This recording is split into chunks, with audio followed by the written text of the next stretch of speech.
Praise the Lord. ஆண்டவர் ரட்சகருமாகிய இயேசு கிறிஸ்துவின் விலையேற பெற்ற வல்லமுள்ள நாமத்தினால இந்த நாள் கர்த்தருடைய வார்த்தை மூலம் உங்களை சந்திக்கிறது மிக்க மகிழ்ச்சி.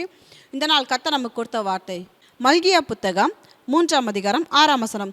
நான் கர்த்தர், நான் மாறாதவர் ஆகையால் யாக்கோபின் புத்திரராகிய நீங்கள் நிர்மூலமாகவில்லை. யாக்கோபின் மக்களாகிய நீங்கள் நிர்மூலமாகவில்லை. யாக்கோபின் குழந்தைகளாக இருக்கிற நீங்கள் அழிக்கப்படவில்லை. ஆண்டவர் சொல்கிறாரு, நான் கர்த்தர், நான் மாறாதவர். நம்ம ஆண்டவராகிய இயேசு கிறிஸ்து அவர் கர்த்தர், அவர் மாறாதவர். இன்றைக்கு உலகத்தில் அநேக காரியங்கள் மாறி இருக்குது. சில ஆண்டுகள் கழித்து நம்ம ஊருக்கு போனோமானா அங்கே இருக்கிற எல்லா காரியங்கள் மாறி இருக்கும். 15 வருஷத்துக்கு முன்னாடி ஒரு இடத்துல நான் படிக்க போயிருந்தேன். ஆனால் அந்த 15 வருஷத்துக்கு அப்புறம் இன்றைக்கு அந்த இடத்த போய் பார்க்கும்போது பார்த்திங்கன்னா, அந்த இடங்கள் காலியாக இருந்த இடங்கள், அநேக கட்டிடங்கள், அநேக பூங்காக்கள், அநேக காரியங்கள் மாறுதலாக இருக்குது. இன்றைக்கி அநேக காரியங்கள் இந்த உலகத்தில் மாறுதலாக இருக்குது. அது மட்டும் இல்லை, இன்றைக்கு அநேக காரியங்கள் மாறுது. மனுஷனுடைய சுபாவம் மாறுது, பேச்சு மாறுது, எண்ணங்கள் மாறுது, உறவுகள் மாறி போயிடுறாங்க, மனுஷனுடைய பழக்க வழக்கம் மாறி போகுது. ஆனால் வேத வசனம் சொல்லப்பட்டிருக்கு, நான் கர்த்தர், நான் மாறாதவர். நம்ம ஆண்டவர் எப்போதும் மாறாதவராக இருக்கிறார். ஆண்டவராகிய இயேசு கிறிஸ்து எப்போதும் மாறாதவராக இருக்கிறாரு. யாக்கோபின் புத்திரராக நீங்கள் நிர்மூலமாகவில்லை, நீங்கள் அழிக்கப்படவில்லை. அந்த நிர்மூலமாகவில்லை என்ற வார்த்தைக்கு என்ன அர்த்தம்? நீங்கள் அழிக்கப்படவில்லை, அழியாதிருக்கிறீர்களா? அவர் மாறாதவராக இருக்கிறனால நீங்கள் இன்னும் அழியாதிருக்கிறீர்கள். கர்த்தர் நம்ம நினைத்திருக்கிறார். அன்பு தேவ ஜனமே, மாறாத தேவனுடைய நினைவுகள் நம்ம மேலே இருக்குது. கர்த்தர் நம்மளை நடத்துகிறவராக இருக்கார். கர்த்தர் நம்மளை நினைக்கிறவராக இருக்கார். கர்த்தர் நம்மளோட கூட இருக்கிறவராக இருக்கிறாரு. அவர் மாறாதவராக இருந்து, அவர் வார்த்தையில் மாறாதவராக இருந்து, அவருடைய அன்பில் மாறாதவர் இருந்து, அவருடைய நேசத்தில் மாறாதவராக இருந்து, நமக்கு அவர் தகப்பனாக இருந்து தாம் பிள்ளைகளுக்கு செய்ய வேண்டிய காரியங்களை அனுதினமும் தகப்பன் மாறாதவராக இருந்து பிள்ளைகளுக்கு செய்து கொண்டிருக்கிறார். ஹல்லேலூயா. என்ன காரியம் மாறி போனாலும், என்ன சூழ்நிலைகள் மாறி போனாலும், உறவுகள் மாறி போனாலும், நான் மாறாதவராக இருக்கிறேன் என்று கர்த்தர் சொல்லுகிறார். ஹல்லேலூயா. ஒரு அருமையான குடும்பத்தார், சகோதரர்கள் 3 பேர். அந்த தாய் தகப்பன் அவங்களோட மரண நாட்களில் அந்த சொத்தை பாகம் பிரித்து பிள்ளைகள் 3 பிள்ளைகள் மரணத்துக்கு அப்புறம் 3 பிள்ளைகளுக்குன்னு தாய் தகப்பன் 3 பிள்ளைகளுக்கும் எழுதி வைத்துட்டார். அதுக்கப்புறம் அவர்களுடைய மரண நாளுக்கு அப்புறம் அந்த 3 பிள்ளைகளும் தன் தாய் தகப்பனுடைய அந்த சொத்தில் வீடு கட்டி, சொந்த வீடு கட்டி, வயல் நிலங்கள் எல்லாம் பயிரிட்டு நல்லா வாழ்ந்துட்டு வந்தாங்க. நல்லா வாழ்ந்துட்டு இருக்கும்போது அதில் ஒரு சகோதரன் சுகவீனப்பட்டு போனார். ஏற்கனவே அவருக்கு சில நாள் சுகவீனம் இருந்ததுனால அவர் அதை அலட்சியம் செய்துட்டு அப்படியே இருந்துட்டார். அவங்க மனைவி எவ்வளோ சொன்னாங்க, என்னங்க அடிக்கடிக்கு சுகவீனப்பட்டு போகிறீங்க, வாங்க நம்ம ஒரு நல்ல மருத்துவமனைக்கு போய் பார்க்கலாம், பட்டணத்தில் இருக்கிற ஒரு மருத்துவமனைக்கு போய் பார்க்கலாம். அந்த தாயார் எத்தனையோ கண்ணீரோடு சொன்னாங்க, நமக்கு வயலை விட்டு, வீட்டை விட்டு, விவசாயத்தை விட்டுட்டு அப்படி போயிட்டு எதனா ஏடாகூடமாக டாக்டர் சொல்லுவாங்க, அதை சொல்லுவாங்க, இதை சொல்லுவாங்க, அங்கே தங்க வேண்டியது இருக்கும், அட்மிட் ஆக வேண்டியது இருக்கும், அவ்வளோ பணம் செலவும் இவ்வளோ பணம் செலவாகணும், ஏதோ சாக்கு போக்கு சொல்லி நாட்களை கடத்திட்டாரு.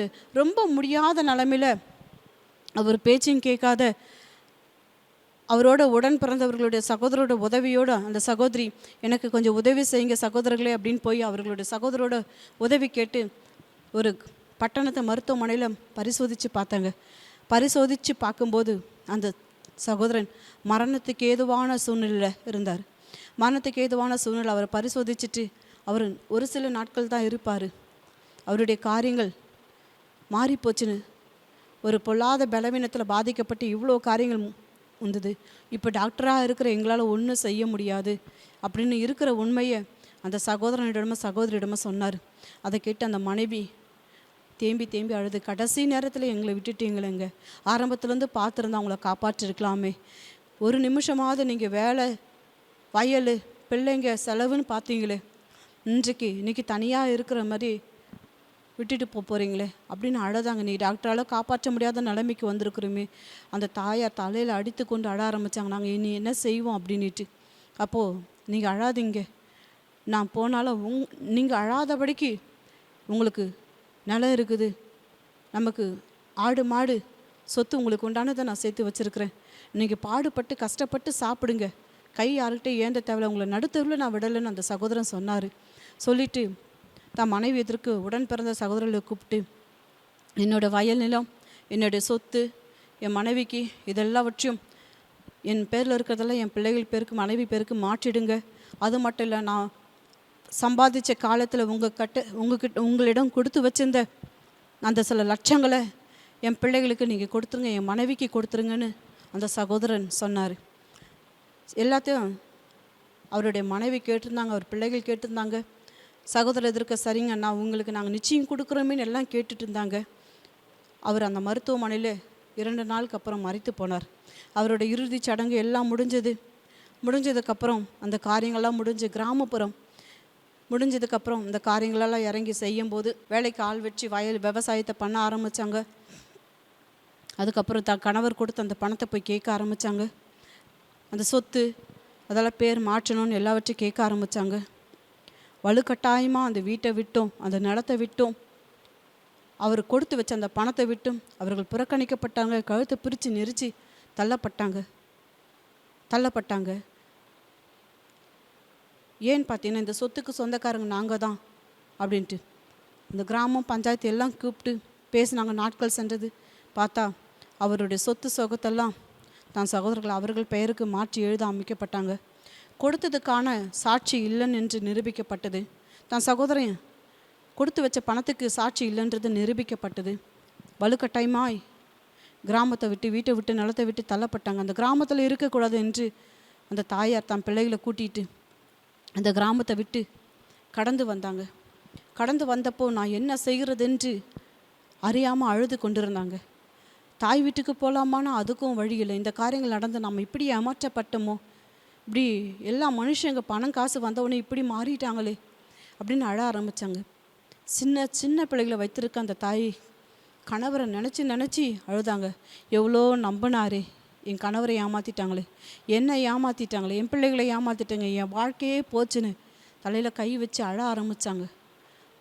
ஆரம்பித்து அந்த கிராமத்தை விட்டு வெளியே வந்து வேறு பஸ்ஸு பிடிச்சி எங்கே போகிறது என்ன போகிறதுன்னு தெரியாத அழுதாங்க.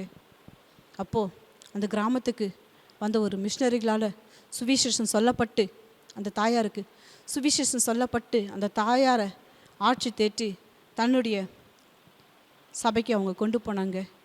அவங்கள கொண்டு வச்சு பராமரித்து அவங்களுக்கு கர்த்தருடைய வார்த்தையை சொல்லி தேவனுடைய அன்பை சொல்லி அந்த மகளுக்கு இருக்க இடமும் அந்த மகளுக்கு நல்ல ஆறுதலும் தைரியத்தையும் கொடுத்தாங்க. அப்போ அந்த மகள் நாளுக்கு நாள் பிள்ளைகளை படிக்க வைக்க ஆரம்பித்தாங்க. தன் காரியங்கள்லேருந்து அந்த மகள் கொஞ்சம் கொஞ்சமாக வெளியே வர ஆரம்பித்தாங்க. அப்போது இந்த கர்த்தருடைய வார்த்தையை எடுத்து அவங்க வாசிக்கும்போது அவங்களுக்குள்ள ஒரு தைரியம் பிறந்தது. நான் கர்த்தர், நான் மாறாதவர். யாக்கோபின் புத்திரராக இருக்கிற நீங்கள், யாக்கோபின் குழந்தைகளாக இருக்கிற நீங்கள் இன்னும் அழிக்கப்படவில்லை, இன்னும் நீங்கள் அழிக்கப்படவில்லை, இன்னும் நீங்கள் நிர்மூலமாகவில்லை. அப்போ அந்த தாயார் அந்த ஆராதனையில் முழங்கால் படிட்டு ஓன்னு அழுதாங்க. ஆமாப்பா, சத்தியமான வார்த்தைப்பா, நிச்சயமான வார்த்தைப்பா, எல்லாம் மாறிட்டாங்கப்பா. நீங்கள் என் மேலே வச்ச அன்பு மாறலப்பா, என்னை நேசித்த நேசம் மாறலப்பா. உங்கள் பிள்ளையா இந்த பூமியில் வச்சிங்களப்பா. நான் அறியாத போது நீர் உம்முடைய பிள்ளையா என்னை பார்த்தீர் ஆண்டவரே.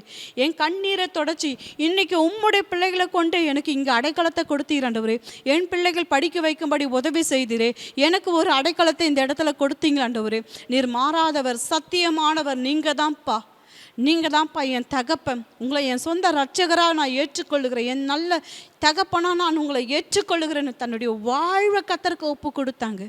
தன்னுடைய வாழ்வை முழுமையாக கர்த்தருக்கு ஒப்பு கொடுத்தாங்க.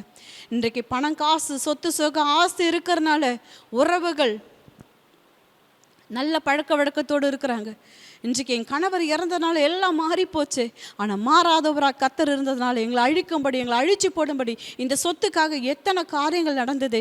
இன்றைக்கி மாறாதவரால் நாங்கள் அழிக்கப்படாத இருந்தோமே, அந்த மாறாதவரால் நாங்கள் காப்பாற்றப்பட்டோமே, திருமணமாக்கப்படாமல் பாதுகாக்கப்பட்டோமேன்னு கர்த்தரை துதிச்சாங்க. அன்பு தேவஜனமே, இன்றைக்கும் தேவனுடைய ஊழியத்தை எந்த கிராமத்துலேருந்து விரட்டப்பட்டாங்களோ அதே கிராமத்தில் அந்த போதகரோடு, அந்த போதகர் குடும்பத்தோட உடன் ஊழியர்களோடு அதே கிராமத்தில் அவர்கள் ஊழிய செய்து கொண்டிருக்கிறார். கர்த்தர் அவர்களுக்கு நீதி செய்தார், கர்த்தர் அவர்களுக்கு நியாயம் செய்தார்.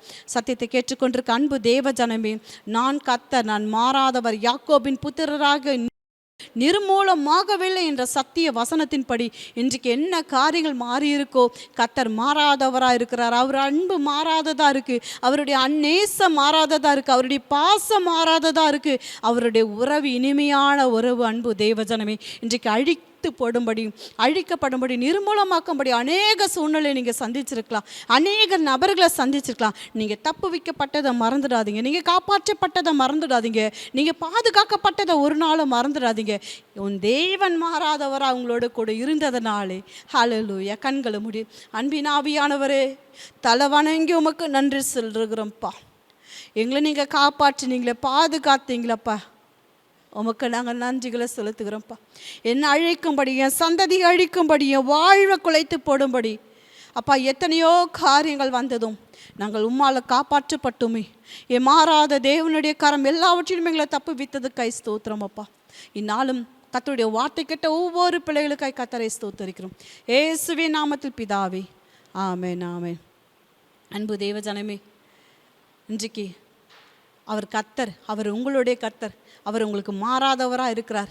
அதனால் நீங்கள் அழிக்கப்பட மாட்டீங்க, நிர்மூலமாக்கப்பட மாட்டீங்க. அவர் உங்கள் தகப்பனாக இருப்பார், உங்களுக்கு கர்த்தராக இருப்பார். அவரை பிடிச்சு கொள்ளுங்க, உங்கள் வாழ்க்கை பிரகாசமாக இருக்கும். God bless you. Have a blessed day.